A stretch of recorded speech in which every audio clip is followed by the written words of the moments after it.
6 hours, one galaxy, a buggy, brilliant expedition through the stars. Join me on my chaotic adventure to conquer the new No Man's Sky expedition. Along the way, I will show you what I enjoyed, what I found challenging, and what I ultimately found was some big missed opportunities in the latest expedition. This, guys, is No Man's Sky Breach. Expedition 20 is No Man's Sky's latest expedition that is just in time for Halloween. It will focus on the spookier, darker side of the universe and will run for 3 weeks as opposed to its regular 6-week time frame. The story is focused on our exploration of the Purple Star solar systems that were introduced in the Worlds 2 update back in January. These systems feature abyssal oceans, unearthly entities, and even volatile gas giants. Breach brings all these to the forefront in this expedition and will have you taking on bigger and badder threats and huge bugs, and not just the planetary types.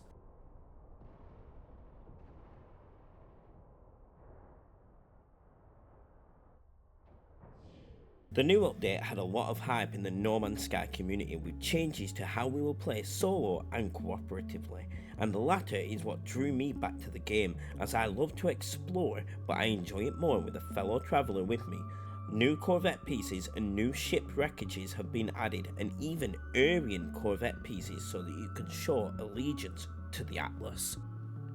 So the journey itself is pretty simple: explore, and to do that we need a spaceship. Phase 1 of the expedition has you focusing on that very task. Such tasks like find your spaceship, repair the parts, leave this planet, travel to a different system, reach your first timestamp, build a Corvette ship, and find a wrecked Corvette in space.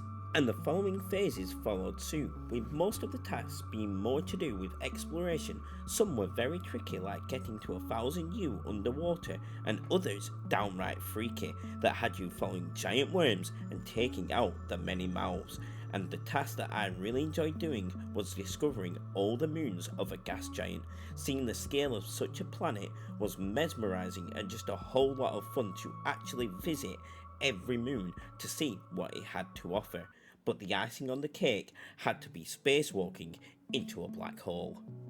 Each phase had a timestamp and a Corvette wreckage that includes a captain log of where we can find out what happened to the Firefox Arcadia and its crew, and how it became lost in time. A fascinating and spooky and very unclear story arc to the game, which I very much enjoyed. But when it comes to the final phase, this is where I enjoyed this expedition the most.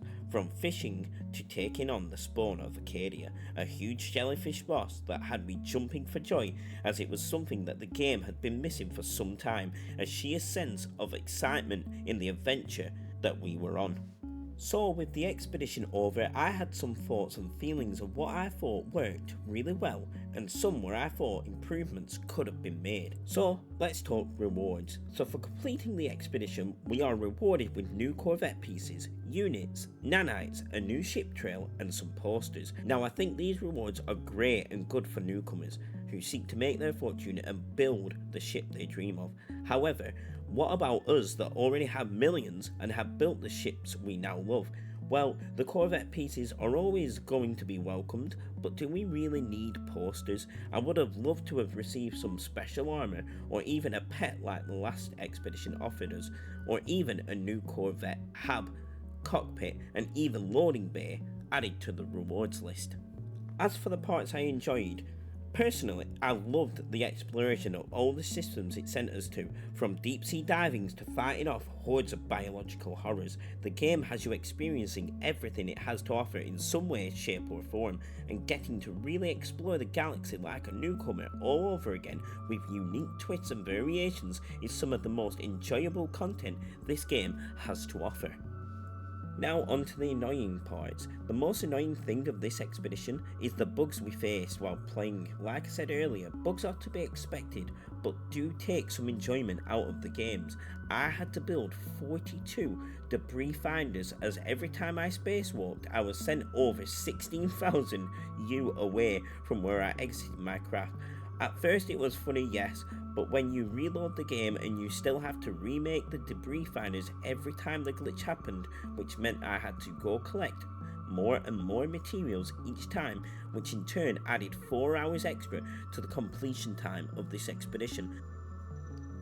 Did it deliver on the promises and did it surprise me? In a way, the expedition delivered everything it promised and more. As I have said, I really did enjoy it, but I think they missed the mark when it came to expanding on cooperative gameplay.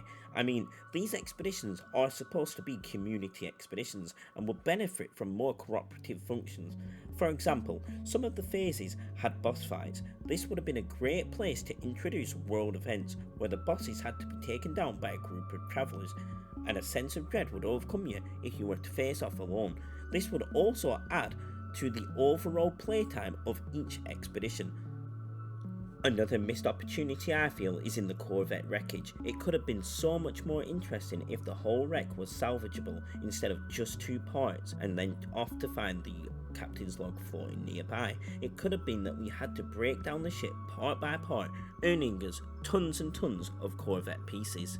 One more thing I think could have been an excellent addition is a new exosuit upgrade that would be called mag boots, that would allow us to stick to the side of the wreck so that we can walk along salvaging what we can, or even a space leash where we could tether ourselves to our Corvette so that we don't go floating away into the deep dark reaches of space. Spacewalking is an incredible feature in this game, and I really do hope that they expand on it in the future.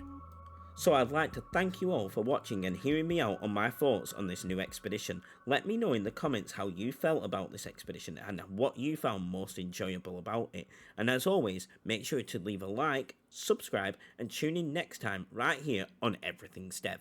I won't stop till I wear the crown.